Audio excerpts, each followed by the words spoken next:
Assalamualaikum warahmatullahi wabarakatuh. Salam sejahtera untuk kita semua. Apa kabar, Bapak Ibu, mahasiswa Magister Teknik Dirgantara Estetika di Yogyakarta yang berbahagia? Saya ucapkan terima kasih atas waktu dan kesempatan buat kami untuk memberikan pemaparan ya materi terkait dengan supply chain yang berhubungan dengan MRO. Ya, baik, saya akan langsung saja menampilkan slide yang sudah saya persiapkan sebelumnya.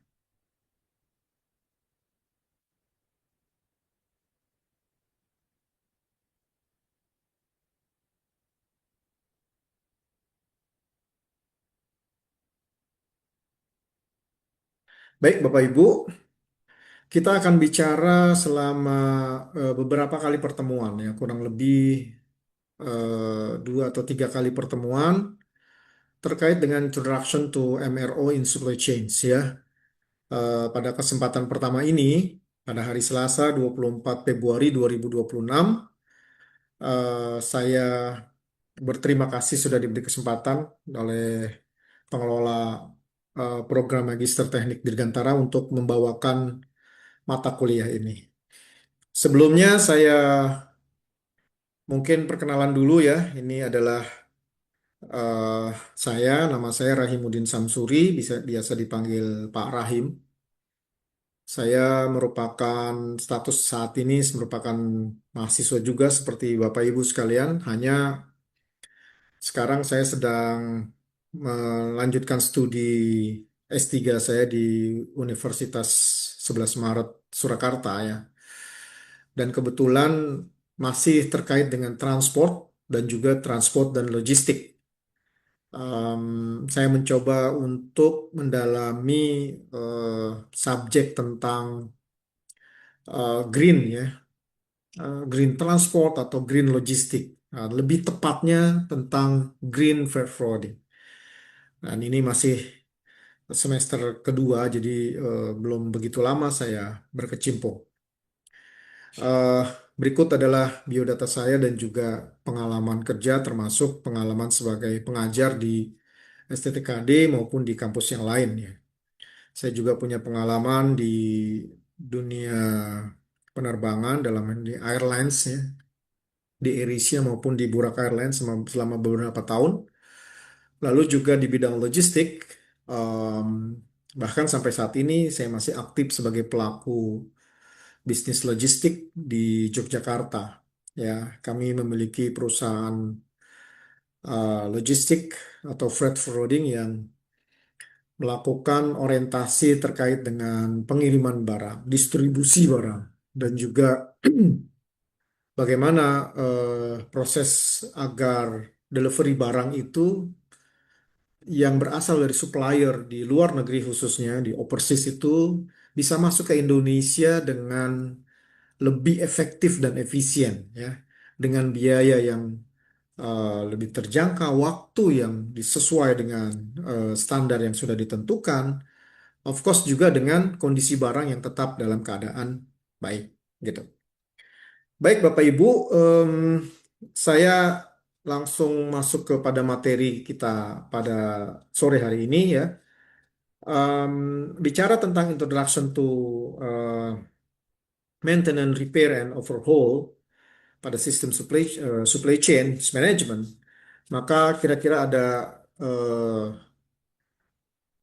7 topik ya yang akan kita bicarakan. Walaupun ini nanti saya akan percepat-percepat ya karena em, mengingat waktu juga dan ada diskusi yang menurut saya juga penting untuk nanti akan kita lakukan. Baik, kita mulai dari definition of MRO. Apa itu maintenance, repair, and overhaul? Ya. Kemudian kita masuk pada why MRO is important. Ya, bagaimana, kenapa MRO itu begitu penting dalam satu perusahaan. Dalam hal ini yang berhubungan dengan perusahaan penerbangan. Lalu yang ketiga, apa saja sih yang menjadi market bagi perusahaan MRO ini? Ya, siapa saja mereka? Atau bagian apa yang menjadi apa target mereka dalam memasarkan produk MRO ini. Lalu yang keempat itu adalah bagaimana supply chain itu sendiri ya. Jadi saya bagi itu MRO kemudian supply chain secara terpisah. Supply chain itu seperti apa? Dari sisi konsep maupun dari sisi definisi. Lalu berikutnya adalah bagaimana aliran supply chain itu, flow of supply chain ya. Bagaimana aliran supply chain itu terjadi ya. Apakah dia searah, berlainan arah atau kedua arah ya. Dari mulai supplier sampai dengan end user atau sebaliknya dari end user ke supplier atau bagaimana? Nanti akan kita lihat. Lalu yang berikutnya, bagaimana supply chain kemudian bisa mendukung, mensupport kegiatan MRO dalam industri yang mereka geluti, khususnya yang berhubungan dengan klien mereka sendiri ya, yaitu perusahaan penerbangan. Dan yang terakhir, yang ketujuh itu adalah bagaimana SCM structure in MRO industri ya, bagaimana supply chain itu kemudian diterapkan pada industri MRO itu sendiri. Ya, perusahaan MRO seperti misalnya GMF ya, yang berhubungan dengan penerbangan ya, atau MMF atau ANI atau apa tripartitnya Lion Air ya, itu merupakan perusahaan MRO yang memiliki eh, organisasi perusahaan tersendiri yang mereka punya struktur SCM yang kemudian mereka gunakan untuk menjalankan aktivitas ya, khususnya bagaimana bisa mendelivery barang yang mereka inginkan dari supplier mereka sampai ke Indonesia, kemudian juga sampai kemudian didistribusikan atau untuk mensupport kegiatan dari MRO itu sendiri. Baik, Bapak Ibu sekalian, saya mulai dari MRO ya. What is MRO? MRO is a stand for maintenance, repair, and overhaul. Ya, MRO can be defined as all action which have the objective of retaining or restoring an item in or to state in which can perform its required function. So MRO can be applied to wide range of industry, from the small products to bigger ones, like the aircraft. Jadi MRO itu pada dasarnya didefinisikan sebagai all action which have the objective retaining or restoring an items. Ya, jadi semua kegiatan atau aksi yang dibutuhkan untuk mencapai tujuan ya dalam hal ini adalah mengembalikan restoring ya fungsi dari barang itu sehingga dia bisa perform seperti sebelumnya ya. Jadi adalah proses perbaikan, proses restorasi ya sehingga fungsi barang itu yang sebelumnya mengalami kerusakan atau malfunction sehingga dia bisa berfungsi secara normal kembali ya. Eh, MRO ini tidak terbatas pada perusahaan industri kecil ya. So wide range dia luas cakupannya dari mulai industri kecil, small products ya, manufacture yang skala kecil maupun manufacture yang skala besar dan termasuk di dalamnya adalah yang dalam hal ini menjadi concern kita adalah perusahaan MRO yang berkait dengan pesawat. Nah, begitu kira-kira definisi dari MRO. Berikutnya, MRO can be categorized into four group. Jadi bicara MRO sebenarnya bicara perusahaan yang dia bisa dalam bentuk yang berbeda-beda gitu ya. Perusahaan ini ya. Bentuk pertama dari MRO itu sendiri adalah in-house MRO. Apa itu in-house MRO? In-house MRO itu adalah MRO yang kemudian bergabung atau bagian yang tidak terpisahkan dari perusahaan induknya. Dalam hal ini adalah perusahaan penerbangan itu sendiri, ya. Perusahaan penerbangan itu, misalnya eh, kalau di contoh ini in-house MRO itu kita bisa jumpai kalau di Indonesia misalnya di Susi Air, ya. Susi Air itu tidak apa mempendorkan ya atau mempihak ketigakan eh, kegiatan maintenance, repair atau overhaulnya ke perusahaan yang lain. Tetapi dia tangani sendiri ya, yang merupakan bagian dari perusahaan Susi Air itu sendiri tidak terpisah ya. Nah, ini hal yang seperti ini yang disebut dengan in-house MRO ya, in-house maintenance repair overhaul. Jadi mereka perusahaan penerbangan itu yang kemudian memperbaiki sendiri, melakukan perawatan sendiri, melakukan overhaul sendiri terhadap semua pesawat-pesawatnya. Itu yang pertama. Yang kedua, itu yang disebut dengan independent third party MRO. Nah, independent third party MRO ini adalah perusahaan independen, ya perusahaan bebas, perusahaan apapun itu yang bergerak di bidang MRO, khususnya MRO terkait dengan fasilitas pesawat, ya, perbaikan pesawat, ya, di mana perusahaannya ini tidak terikat dengan perusahaan airline manapun, begitu ya, perusahaan penerbangan manapun. Dia independen sifatnya, dia bebas, dia menerima semua customer yang berasal dari airline yang berbeda-beda. Tidak ada yang satu airline kemudian diutamakan untuk didahului pekerjaannya. Semua punya posisi yang sama ya di mata independent third party MRO ini. Kalau boleh dicontohkan, salah satu perusahaan yang merupakan independent third party MRO ini itu bernama PT ANI atau Aero apa itu Aero Nusantara Indonesia kalau nggak salah ya. Waktu saya masih bergabung di Burak Airlines sendiri dia mempercayakan kepada Ani terkait dengan MRO ini, terkait dengan pelayanan line maintenance-nya, kemudian overhaul-nya, ya, kemudian airframe-nya ya diserahkan kepada pihak Ani ini. Dan kalau tidak salah sampai sekarang perusahaan ini masih tetap eksis begitu ya. Dia em, berada di bagian dari Bandar Udara Budiarjo di Curug ya, Tangerang ya. Nah, ini independen dia.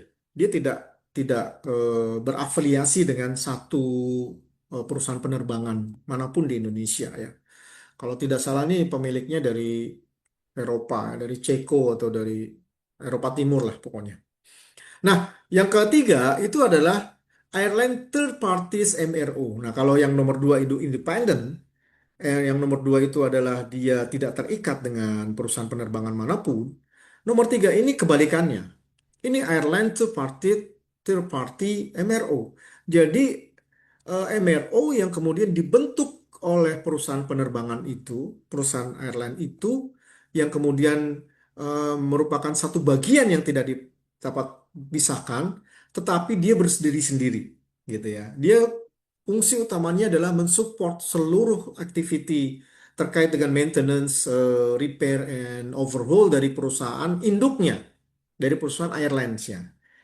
Walaupun demikian, dia tetap melayani klien-klien atau customer dari perusahaan penerbangan yang lain, gitu ya. Walaupun dia itu merupakan bagian atau terbentuk dari airline utama, ya, tetapi pada service yang dia berikan atau layanan jasa yang dia berikan, dia juga terbuka pintunya untuk melayani klien-klien atau customer-customer dari perusahaan penerbangan yang lain. Nah, ini yang salah satu contohnya yang eh, kita sudah paham mungkin ya semua, yaitu GMF ya, Garuda Maintenance Facility. Di mana Garuda Maintenance Facility itu ya dibentuk oleh Garuda Indonesia selaku induk perusahaannya yang kemudian membentuk perusahaan GMF ini yang sampai sekarang berkembang sangat pesat dengan prioritas utama itu adalah memperbaiki atau menangani MRO dari perusahaan Garuda Indonesia atau PT Garuda Indonesia. Ya, jadi itu fungsi utamanya sebenarnya. Namun demikian, dengan berkembangnya perusahaan ini menjadi perusahaan yang lebih maju, maka eh, GMF berusaha untuk melebarkan sayapnya bukan hanya melayani Garuda, tetapi juga perusahaan-perusahaan penerbangan yang lain ya. ya seperti KLM yang kita tahu atau perusahaan-perusahaan penerbangan asing yang menggunakan jasa layanan dari GMF itu sendiri. Nah, itu yang ketiga. Lalu yang keempat adalah OEM dari MRO. Apa itu OEM? Eh, OEM ini adalah perusahaan manufacturer yang membuat pesawat terbang itu sendiri. Ya, makanya kita sebut OEM ya, atau Original eh, Equipment Manufacturer. Ya, jadi Original Equipment Manufacturer. Jadi perusahaan pembuat pesawat yang kemudian dia membentuk perusahaan MRO dan perusahaan MRO-nya ini di ditawarkan kepada perusahaan airlines untuk kemudian digunakan gitu. Ya. Ya, seperti misalnya Boeing, dia punya MRO, ya, Airbus, dia punya MRO. Atau kalau di Indonesia misalnya PTDI, ya. PTDI juga bagian dari OEM MRO ini ya. Terus PTDI itu bisa dalam hal melayani kebutuhan perusahaan penerbangan terkait dengan maintenance, repair, and overhaul. Oke, ini kategori dari MRO. Nah, kenapa MRO itu penting ya? Setidaknya ada tiga alasan. Yang pertama adalah MRO itu dapat meningkatkan efisiensi. Ya, meningkatkan efisiensi dalam hal ini adalah memastikan bahwa mesin produksinya satu perusahaan penerbangan itu bekerja dengan performa yang maksimum dan mengurangi downtime ya. Dengan adanya MRO ini, maka produksi itu atau perusahaan penerbangan itu atau boleh dikatakan pesawat itu terus bekerja sebagaimana yang diinginkan oleh perusahaan sehingga bisa menghasilkan revenue untuk perusahaan. Begitu once dia diam, dia stop, maka itu artinya revenue-nya juga stop. Nah, di sini peran MRO membantu meningkatkan efisiensi itu. Ya. Yang kedua, itu adalah kaitan dengan keamanan. Bagaimana MRO bisa menjamin lingkungan kerja tetap aman dan terawat? MRO memiliki standar yang sangat tinggi, service level yang tinggi untuk setiap pekerjaan dari tim atau karyawan yang berada di sana. Setiap divisi memiliki SOP yang ketat ya, terkait dengan perawatan, kemudian repair dan juga overhaul. Itu yang kedua. Yang ketiga, ini hal klasik ya, yang hampir di semua industri itu pasti menginginkan, yaitu optimalisasi biaya. Ya, bagaimana biaya itu bisa optimal, ya. Pengelolaan inventaris MRO yang baik dapat mengurangi total biaya kepemilikan, ya, the total cost of ownership, ya. Jadi MRO ini menyebabkan biaya-biaya yang seharusnya mungkin apabila perawatan atau maintenance-nya tidak baik akan bertambah, akan timbul extra cost ya karena perbaikan-perbaikan yang tidak perlu, tapi dengan adanya MRO ini menyebabkan biayanya itu menjadi lebih optimal.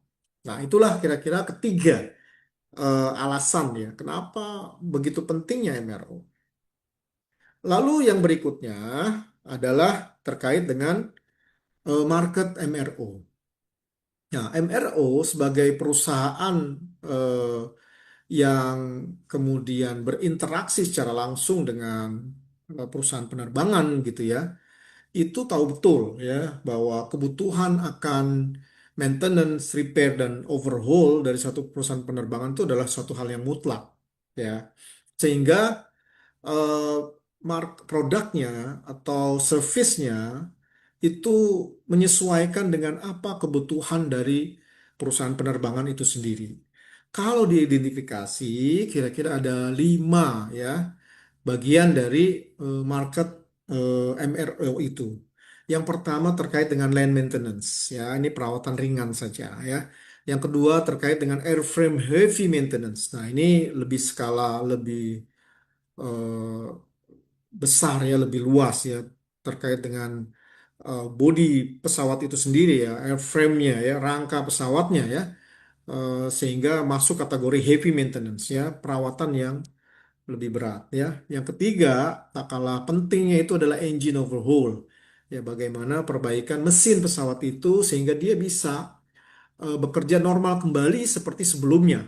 Yang keempat adalah komponen overhaul ya. Komponen overhaul ini komponen selain engine, juga selain airframe ya. Ya misalnya komponen APU ya, auxiliary power unit ya, komponen brake ya, pengereman, kemudian hidrolik ya, apa namanya eh, dan lain-lain ya, banyak ya nanti akan kita lihat. Kemudian yang kelima adalah bagaimana MRO itu juga mampu untuk meredesain ya, melakukan modifikasi terhadap pesawat itu, baik baik itu bagian interiornya maupun untuk kebutuhan bisnis yang lain ya. Misalnya modifikasi terhadap kelas bisnis dari ekonomi ya, kemudian dipecah ya, atau mungkin kegunaannya dari sebelumnya merupakan pesawat penumpang menjadi pesawat kargo ya, atau kita sebut dengan freighters. Ya, itu sangat memungkinkan MRO memiliki peran dan mampu ya melakukan kegiatan tersebut. Nah, ini yang tadi saya sampaikan bahwa salah satu service pertama MRO ya yang bisa dijual kepada pihak customer dalam hal ini perusahaan penerbangan itu adalah maintenance dalam skala yang ringan ya kita sebut sebagai land maintenance. Land maintenance ini include ya termasuk di dalamnya adalah leg check plus day to day operational maintenance ya. Jadi pengecekan day to day ya hari per hari ya terkait dengan pesawat itu sendiri ya memastikan bahwa pesawat itu secara operasional itu ready ya readiness ya pesawat itu siap serviceable untuk kemudian lakukan operation ya. Termasuk di dalamnya adalah including troubleshooting ya kalau ada masalah misalnya pada pengoperasian pesawat tersebut baik dikeluhkan oleh kru yang bertugas ya captain, co-pilot, kemudian cabin crew ataupun ground crew ya itu kemudian bisa ditindaklanjuti oleh pekerjaan land maintenance ini ya.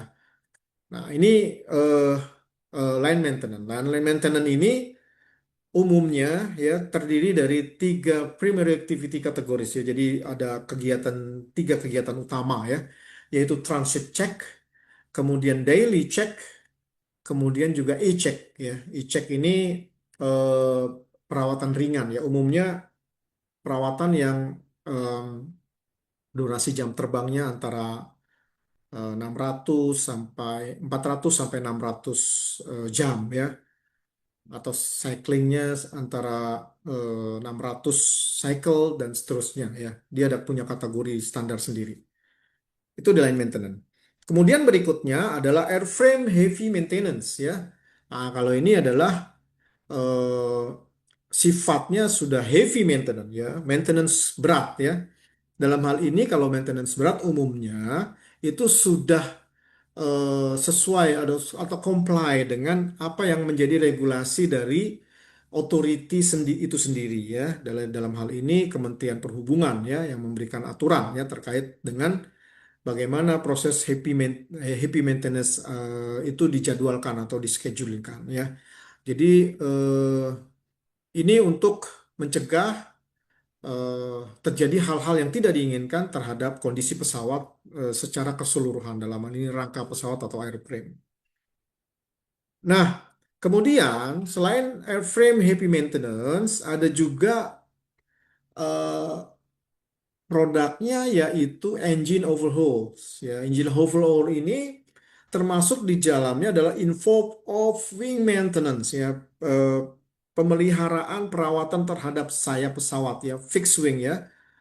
Kemudian juga bagaimana MRO kemudian bisa memperbaiki, merestore ya, mengkondisi ulang ya dari engine tersebut sehingga sesuai dengan kondisi normalnya ya dari sebelumnya mengalami kerusakan. Salah satunya misalnya bird strike ya masuknya burung ke dalam pesawat sehingga menyebabkan apa namanya engine overhaul. Nah, setelah diperbaiki, di repair gitu ya. Lalu kondisi engine-nya dilakukan atau eh, bergerak normal seperti biasa. Nah, umumnya secara regulasi ya, prosesnya itu tahapannya mulai dari eh, disassembly, kemudian inspected, kemudian part repair or replace as necessary, kemudian reassembly, kemudian dites ya. Disassembly itu artinya dibongkar ya, dipreteli ya, dibongkar engine-nya itu, kemudian diinspect itu artinya dicek secara physically kondisi masing-masing part dalam engine itu, kemudian setelah di inspect eh, part-part yang mengalami kerusakan itu dilakukan repair, penggantian, atau part-part yang sudah mendekati umur cyclingnya, kemudian di replace ya, diganti dengan yang baru, ya, disesuaikan dengan kebutuhannya. Nah, setelah itu semua dilakukan, baru kemudian di reassembly, disusun ulang, ya, sehingga menjadi bentuk engine seperti sedia kala, baru kemudian dilakukan testing, ya, dilakukan pengetesan atau pengujian. Ya, ya seperti itulah kira-kira apa namanya proses engine overhaul. Nah, ini bagian dari servis layanan yang diberikan oleh satu perusahaan maintenance repair operation overhaul ya. Nah, selain itu tadi saya sampaikan bahwa tidak hanya terbatas terhadap line maintenance ya, airframe dari pesawat itu maupun dari sisi overhaul engine-nya, tapi overhaul yang lain yang merupakan bagian dari pesawat itu juga merupakan bagian dari layanan yang bisa dikerjakan oleh perusahaan MRO, ya. Misalnya eh, masalah yang terjadi pada EPU-nya ya, auxiliary power unit ya.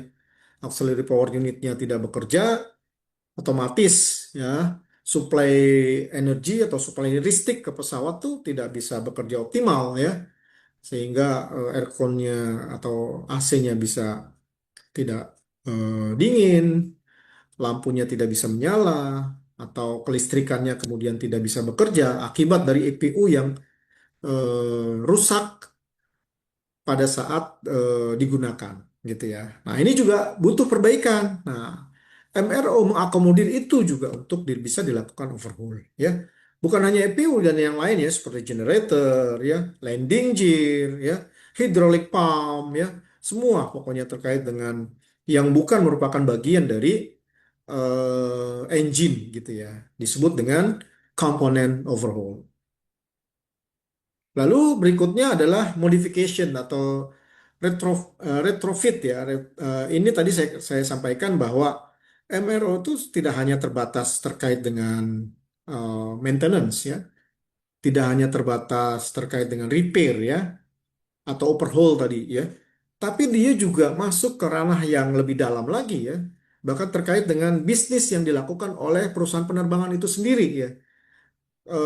Dalam hal ini misalnya konfigurasi seat ya, kemudian pembagian kelas dalam service levelnya ya, dan yang tak kalah penting juga adalah MRO ini mengakomodir apabila dikehendaki oleh perusahaan penerbangan itu merubah eh, bisnisnya dari mengangkut penumpang menjadi mengangkut barang misalnya ya, dari eh, apa utamanya passenger sebagai customernya menjadi perusahaan pengiriman barang sebagai customernya. Nah, ini sangat mudah dan bisa diakomodir oleh MRO kemudian untuk dilakukan perubahan tersebut, menyesuaikan dengan kepentingan dari kliennya atau perusahaan penerbangan itu sendiri. Nah, itu kira-kira bagian yang dapat saya sampaikan terkait dengan MRO ya. Nah, pada bagian ini kita coba masuk kepada supply chain management ya. Ini nih merupakan bagian yang tidak dipisahkan dengan istilah logistik ya. Ada SCM, ada logistik ya. Itu sebenarnya bagiannya, bagian saja ya. Jadi logistik itu aktivitinya itu ya ada di supply chain. Kalau supply chain itu rantai misalnya ada 10 rantai yang saling berhubungan, nah logistik itu di antara 10 itu ya. mungkin di rantai nomor 1 sampai nomor 4 misalnya, atau sampai nomor 5 itu adalah domainnya logistik ya. Sisanya itu apa namanya, bagian dari supply chain ya. Jadi logistik tuh belum lengkap sekali ya. Nah, supply chain yang melengkapinya, kira-kira begitu. Nah, apa itu supply chain management ya? Ini saya kutip dari dua sumber yang berbeda. Yang pertama dari Douglas M. Lambert, ya dia ahli dalam supply chain and logistik ya. Dia kemudian Martha, Janice Paul ya.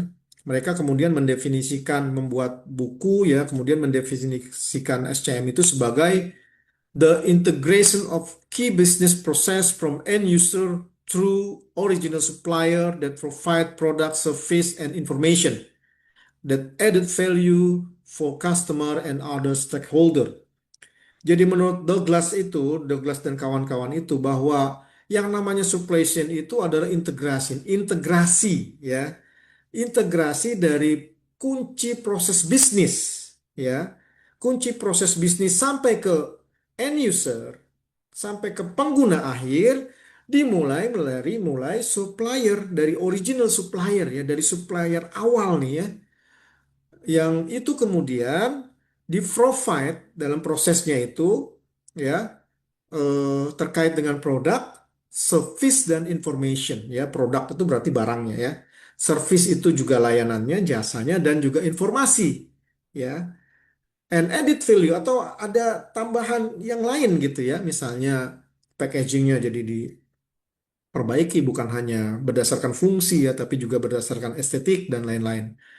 Nah, dan juga terkait dengan other stakeholder ya, terkait juga dengan pihak-pihak yang bersangkutan ya, yang terkait ya satu sama lain. Ya, itulah supply chains. Ya. Di sisi yang lain, Appic Dictionary mendefinisikan supply chain itu sebagai a global network, ya. Jadi jaringan yang bekerja secara global, used to deliver product ya, digunakan untuk mendelivery produk and service ya, produk dan service from raw material to end of customer ya, dari mulai raw material, bahan baku atau bahan mentah, sampai dengan to end customer, sampai dengan customer akhir, through an engineered flow of information, physical distribution, and cash ya, melalui proses perekayasaan aliran ya, aliran yang terkait dengan informasi, kemudian distribusi fisik, dan juga terkait dengan dana, gitu ya. Nah, itu definisi dari Appic Dictionary. Nah, kalau di dalam supply chain management itu sendiri, dilihat dari proses manajemennya, ya. Kalau kita lihat dari proses manajemennya ini, itu pada dasarnya bisa dibagi menjadi dua bagian, yaitu yang dikenal dengan istilah cross function ya, cross functional. Yang kedua disebut dengan interorganizational ya, interorganizational ya. Jadi supply chain management pada proses cross functional ini artinya adalah eh, proses supply chain yang ada dalam internal satu perusahaan ya. Jadi di satu perusahaan itu memiliki divisi atau departemen-departemen terkait ya. Dalam hal ini misalnya ada departemen engineering ya, ada departemen accounting, ada di departemen R&D, ada departemen marketing, ada departemen information IT ya, dan juga ada manufacturing.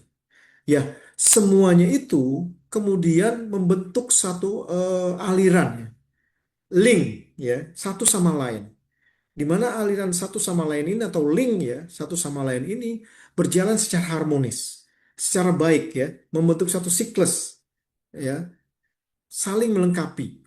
Nah, itulah yang menjadi yang disebut sebagai cross functional. Jadi di internal perusahaannya itu sendiri ya. Lalu yang kedua yang disebut dengan interorganizational itu artinya eh, perusahaan yang terlibat dalam proses supply chain itu dilihat dari luar ya, bukan dari dalam. Kalau ini kita lihatnya dari dalam, dari internal perusahaan, ya. Nah, pada proses pendistribusian barang, delivery barang, perpindahan barang itu ya, dari mulai raw material sampai dengan end customer, ya, itu ternyata melibatkan banyak pihak, melibatkan banyak perusahaan, melibatkan banyak organisasi, ya, yang satu sama lain akan terlibat, terhubung dengan satu tujuan yang sama, bagaimana mereka bisa mendelivery atau memindahkan barang itu dari satu titik asal ke titik berikutnya sampai dengan titik akhir yaitu diterima oleh customer. Nah, jadi di sini ada perbedaan. Di satu sisi cross functional itu berarti em, kerja SCM dalam internal perusahaan itu sendiri. Lalu yang kedua, interorganizational, kerja SCM melibatkan bukan hanya satu perusahaan, tapi melibatkan beberapa perusahaan yang terkait dengan proses pengiriman barang tersebut. Nah, begitu kira-kira. Oke, saya lanjutkan. Ini kaitan dengan definisinya supply chain ya. Nah, bagaimana aliran supply chain itu sendiri bisa bekerja ya? Kita lihat di sini bahwa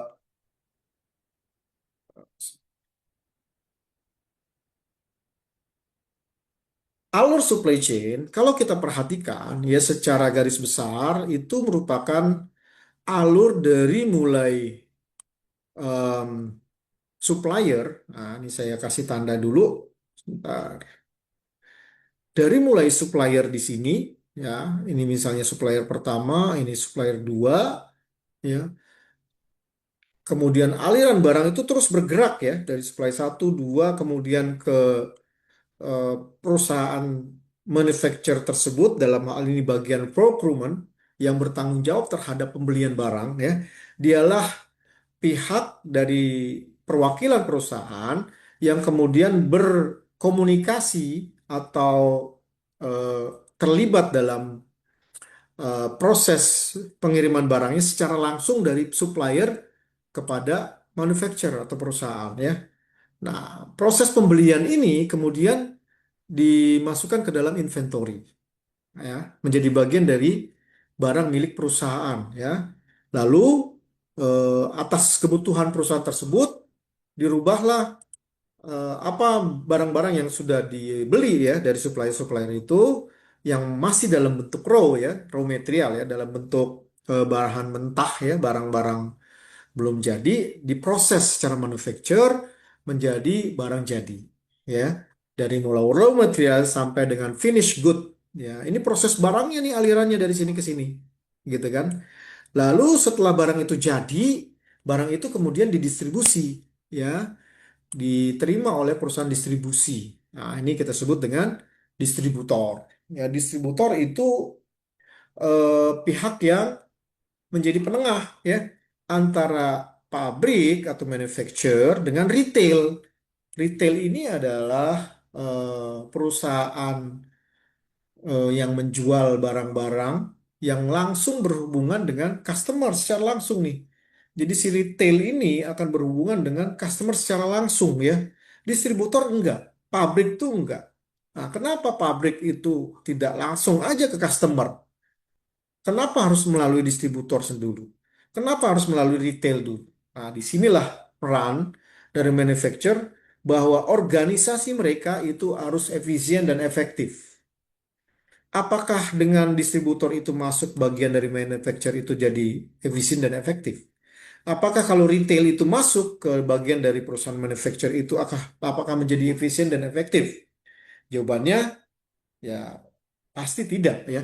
Karena perusahaan itu akan gemuk sekali nanti kalau apa namanya memasukkan ya distributor dan retail ini merupakan bagian dari perusahaan tersebut dalam satu struktur organisasi yang sama gitu ya. Manufacturer umumnya akan fokus terkait dengan production and marketing ya, dalam hal ini sales. Mereka akan fokus pada dua hal tadi ya, bagaimana memproduksi barang secara banyak dan berkualitas bagus, di sisi yang lain bagaimana menjual barang itu semaksimal mungkin. Mereka nggak mau fokusnya terbelah misalnya mengurusi bagaimana nanti distribusi barang itu. Bagaimana nanti retail menjual barang itu? No, itu bukan tugasnya dia. Ya, manufacturer hanya fokus untuk produksi dan menjual produk itu, gitu ya. Sementara kegiatan lain ya seperti tadi distribusi, kemudian storage ya, warehousing ya, kemudian retail itu diserahkan kepada pihak lain. Nah, saya lanjutkan. Nah, kemudian pada alur supply chain ini juga ada konsep dasar dari supply chain. Nah, ini menjadi bagian yang menurut saya sangat penting. Jadi gambar ini merepresentasikan bagaimana konsep supply chain itu sendiri. Bapak Ibu sekalian, supply chain itu aliran barang pada dasarnya. Aliran barang dari mulai supplier ya yang ada di bagian pojok kiri ini sampai kemudian diterima oleh customer ya. Dari supplier ini sampai diterima customer. Tapi ketika diterima customer bentuknya tidak dalam bentuk yang dikirimkan oleh supplier itu ya, tapi dalam bentuk yang sudah diubah, yang sudah diolah, yang sudah diredesign ya. Siapa yang melakukan perubahan itulah yang disebut dengan manufacturer atau producer ya, yang memproduksi barang itu. Nah, maka aliran barangnya itu berasal dari supplier, kemudian supplier ini umumnya mensupport terkait dengan raw material tadi ya. Walaupun sebenarnya tidak terbatas pada raw material ya, supplier-supplier yang terkait dengan selain raw material juga ada gitu ya. Lalu dari supplier, barang itu dikirimkan ke produser. Produser ini kemudian mengolah bahan itu dari bahan mentah menjadi bahan jadi, bahan yang siap untuk dijual, bahan yang siap untuk didistribusikan. Nah, lalu secara sederhana, barang itu kemudian diterima oleh customer. Umumnya melalui distributor atau retail ya, yang kemudian menjadi jembatan di mana customer mendapatkan barang tersebut. Jadi alirannya dari kiri ke kanan, ya, dari supplier sampai ke customer. Oke, itu yang pertama. Yang kedua, aliran itu tidak hanya terbatas pada aliran barang. Aliran itu juga terjadi pada aliran cash flow, ya, keuangan. Nah, kalau kita bicara keuangan, aliran itu sebenarnya terbalik ya, posisi arahnya ya. Bukan dari supplier dulu, tapi dari customer dulu. Customer ini menyerahkan uangnya dengan membeli produk itu diberikan kepada retail, ya. Lalu retail diberikanlah kepada distributor. Lalu distributor memberikan itu kepada factory, perusahaan manufacturer, perusahaan producer, ya, yang kemudian menggunakan uang tersebut untuk melakukan proses berikutnya, gitu ya. Wah, karena dia harus melakukan proses berikutnya yang berulang, otomatis dia membeli barang dari supplier, ya. Jadi intinya cash flow itu kebalikan, ya. Cash flow itu adalah kebalikan dari aliran barang yang merah ini. Nah, cash flow dari customer dulu baru sampai ke supplier. Kalau aliran barang kan dari supplier dulu terakhir di customer gitu. Nah, itu flow yang kedua ya, kaitan dengan primary cash flow. Lalu yang ketiga yang disebut dengan information flow. Apa itu information flow? Aliran informasi. Nah, kalau bicara aliran informasi ini, dia tidak cuma satu arah saja, tidak cuma dari customer ke supplier, no, tapi juga sebaliknya dari arah yang lain. Jadi informasi itu sifatnya dua arah. Bisa informasi itu diberikan dari customer, bisa juga informasi itu diberikan dari supplier atau producer, gitu ya. Nah, inilah konsep supply chain. Bagaimana proses flow ini, aliran-aliran ini, yaitu bisa bekerja secara efektif dan efisien ya, bisa bekerja secara efektif dan efisien sehingga menghasilkan nanti biaya yang kompetitif, produk yang terus baik gitu sampai di tangan customer. Waktu yang lebih cepat daripada dan handle atau ditangani secara biasa gitu. Nah, itu dia supaya kemudian customer mendapatkan pelayanan lebih, merasa mendapatkan pelayanan lebih dari aktivitas yang diberikan terkait dengan supply chain ini. Baik, saya lanjutkan lagi. Kemudian tujuan supply chain itu sendiri ya, seperti kita ketahui berdasarkan gambar ini, kurang lebih ada enam, ya ada enam hal yang menjadi tujuan pertama. Pertama, of course, dia harus efisien.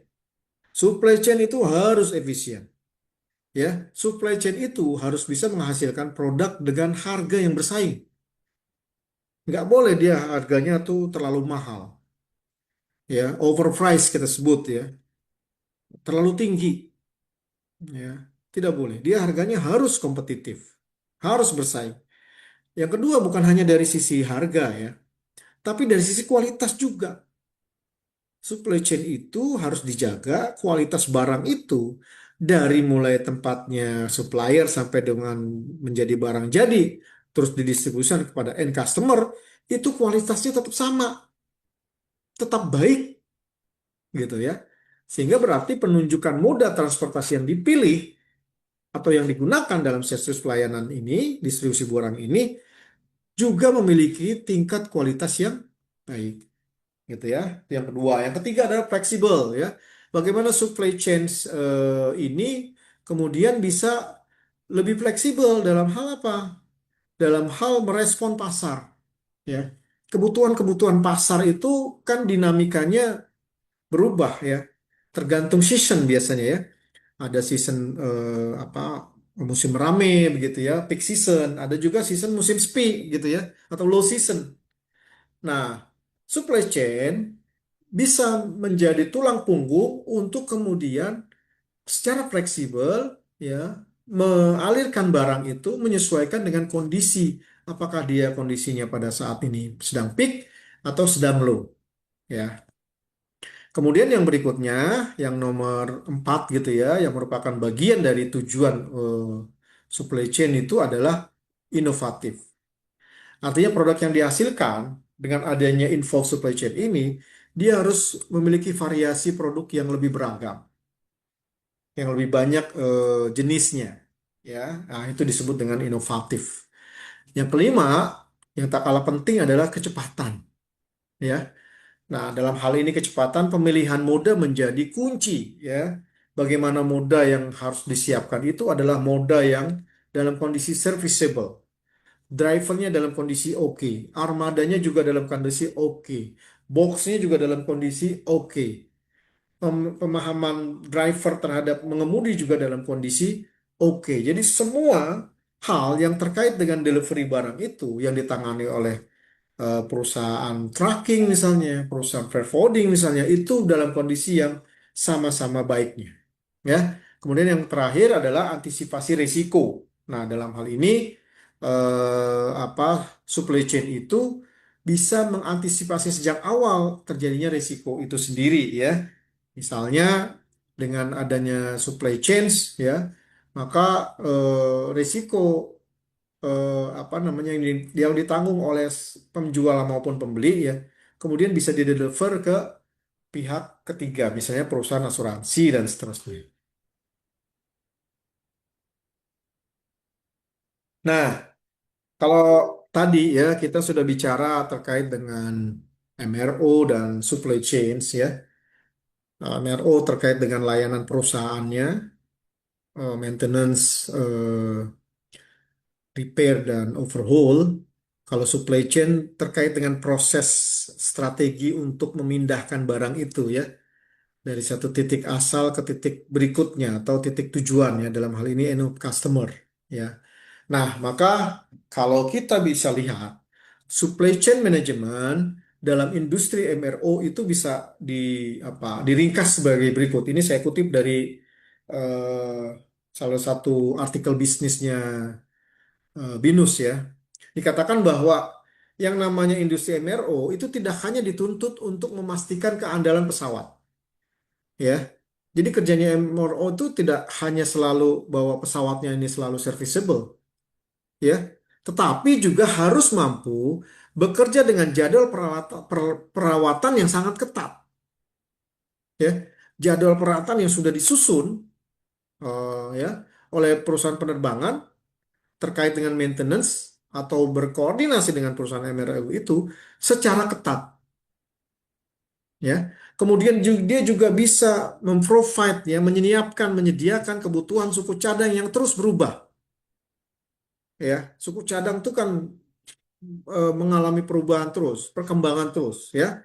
Serta tidak lupa, ya, MRO itu bisa berkoordinasi secara intensif dengan berbagai pemangku pemangku kepentingan, mulai dari pemasok komponen, supplier dalam hal ini, hingga maskapai penerbangan itu sendiri, ya, sebagai bagian dari pelanggan MRO, ya, yang menggunakan jasa layanan servis perawatan tersebut, gitu ya. Nah, ini eh, yang merupakan peran lebih dari supply chain management di dalam MRO itu sendiri, ya.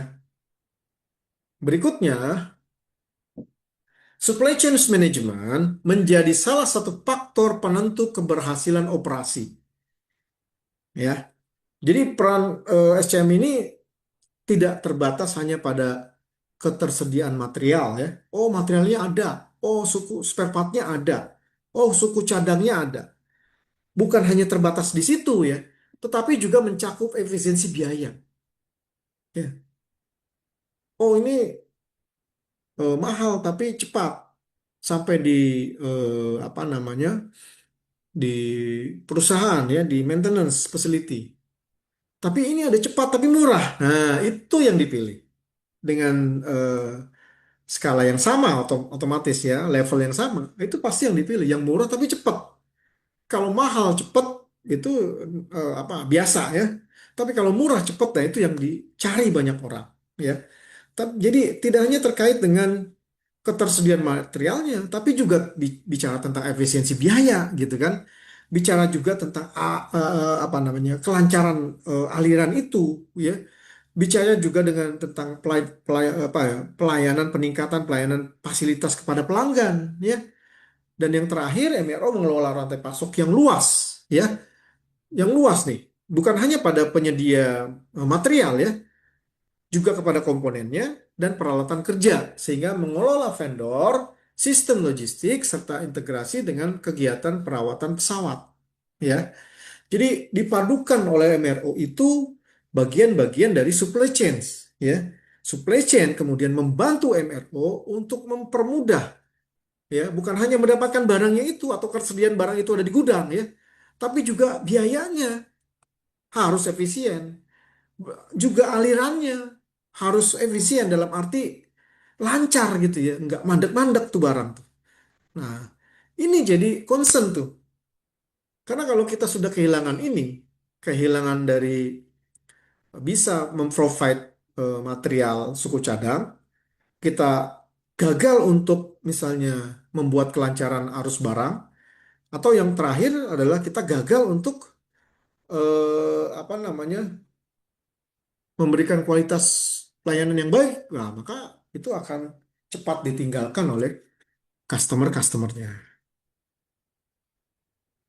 Nah, ini Bapak Ibu adalah gambaran dari yang disebut dengan SCM Structure in MRO Industry. Kalau kita perhatikan denah ini apa namanya, bagan ini kelihatannya sederhana. Tapi ketahuilah bahwa ini mengakomodir, merepresentasikan bagian dari proses yang terjadi pada perusahaan MRO. Ya, perusahaan MRO yang kemudian terkait dengan aliran barang dari supplier sampai dengan ke customer, ya. Kalau kita lihat gambar ini, bisa saya jelaskan di sini, ya. Ini adalah eh, bentuk struktur dari MRO, ya, bentuk struktur supply chain-nya dari MRO. Di sebelah kiri ada yang disebut dengan supplier material and komponen. Jadi inilah perusahaan yang mensuplai terkait dengan supplier dan material, ya, material apa yang dibutuhkan atau supply apa, komponen apa yang dibutuhkan. Nah, ini di apa namanya, di handle oleh supplier ini, ya. Kemudian yang tak kalah penting juga, ini adalah logistik service providernya. atau logistik distributornya. Ya, ini adalah perusahaan freight forwarding, ada perusahaan logistik yang bisa memprovide me, apa merepresentasikan dari pemilik barang atau kita sebut sebagai procurement division untuk menghantarkan supplier ini supaya sampai di tempat tujuan itu dengan aman, nyaman dan tanpa kehilangan satu apapun. Jadi logistik support atau apa logistik service provider itu kemudian menjamin bahwa suplai material dan komponen itu masuk ke dalam procurement satu perusahaan itu dengan baik gitu, tercatat dengan baik gitu ya. Nah, ini adalah struktur dari apa SCM di MRO industri. Nah, saya mau lanjutkan ya. Em, ada procurement division ya. Ini merupakan ujung tombak nih. Jadi yang namanya procurement division itu dia bisa berinteraksi dengan penyedia jasa logistik, bisa juga berinteraksi dengan supplier. Maka dia sangat potensial sekali untuk apa namanya diduduki karena punya apa ya boleh dikatakan ini namanya posisi basah ya. Bukan di bawahnya ada air ya, tapi karena banyak dia berhubungan dengan pihak-pihak lain, pihak-pihak luar, sehingga itu kadang disalahgunakan. Nah, ini yang tidak kita lakukan ya. Nah, procurement ini melakukan pembelian ya kepada supplier-suppliernya. Nah, di sini dilakukan pembelian karena procurement juga butuh bantuan dari pihak logistik atau supply chain untuk mendelivery barangnya. Nah, maka logistik distributor ini menjadi sangat penting ya pada aliran tersebut gitu ya. Nah, lalu ketika itu sudah dipesankan, sudah masuk dalam bagian inventorinya apa perusahaan, maka secara teradministratif bahwa barang-barang itu sudah dimiliki oleh perusahaan itu sendiri, perusahaan MRO itu sendiri ya. Ya tadi misalnya GMF, ANI dan seterusnya. Lalu barang itu disimpan ya di warehouse ya, disimpan di gudang, menghindari cuaca buruk, menghindari ada banjir, menghindari ada hal-hal yang tidak diinginkan, dia disimpan dulu di gudang. Nah, dari gudang barulah kemudian masuk ke technical division.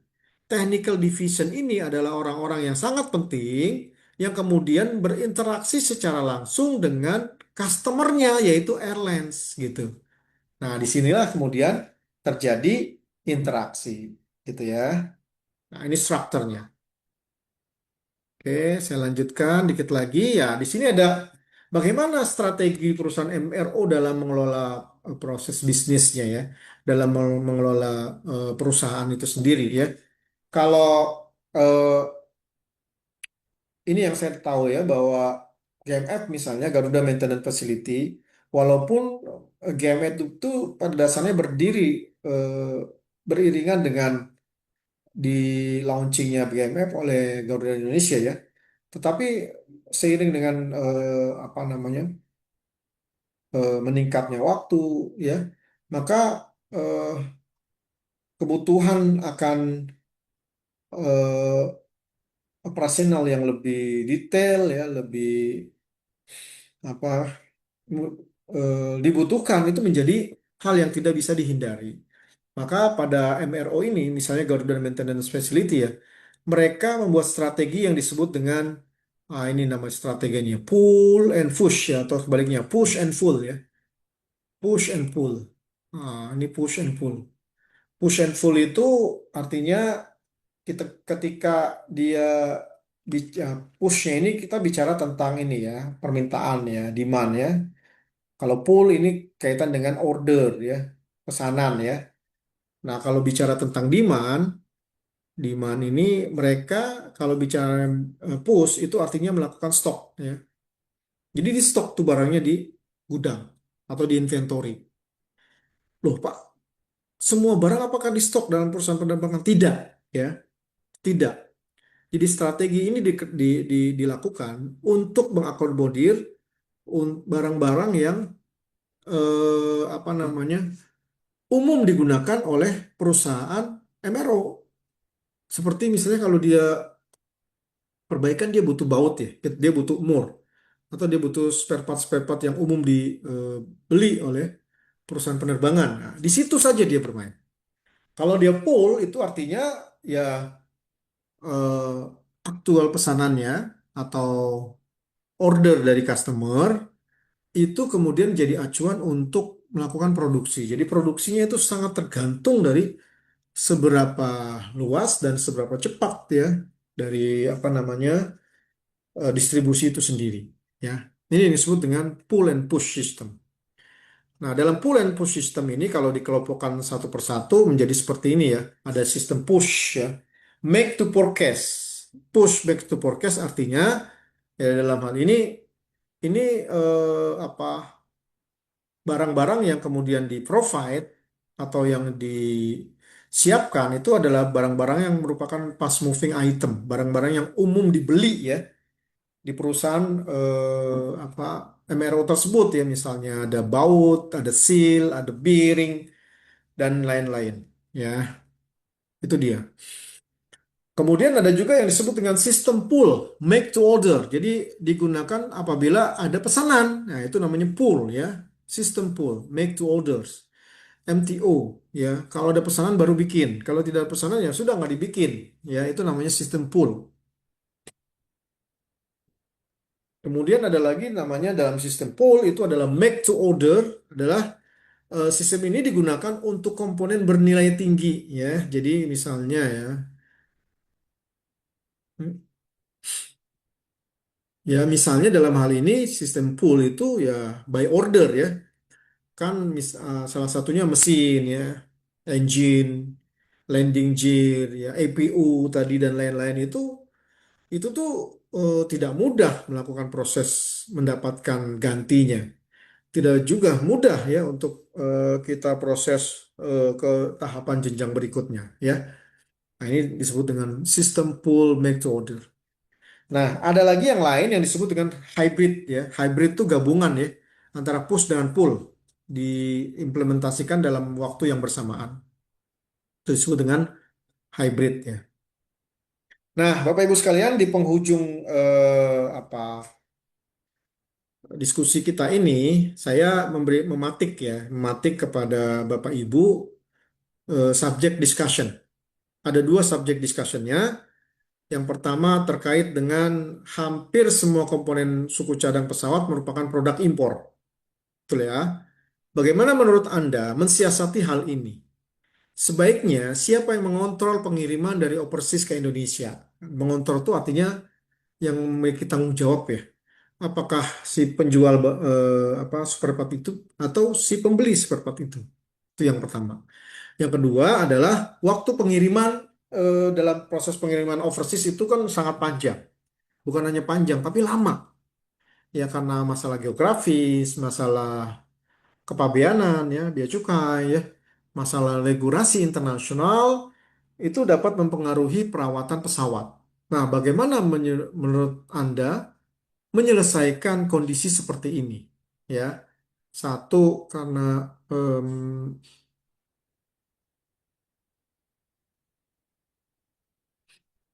nah, bagaimana kemudian waktu pengiriman yang panjang dan lama itu kemudian bisa eh, tepat waktu ya, on time ya, sesuai dengan jadwal perawatan pesawat. Nah, bagaimana menyelesaikan kondisi ini? Ya, nah ini adalah kondisi dari hal tersebut ya. Baik, ini yang akan kita diskusikan pada nanti malam ya. Eh, Mungkin ini saja yang dapat saya sampaikan. Eh, kita mau ketemu lagi nanti malam dan terima kasih dalam hal ini. Selamat sore, Assalamualaikum warahmatullahi wabarakatuh.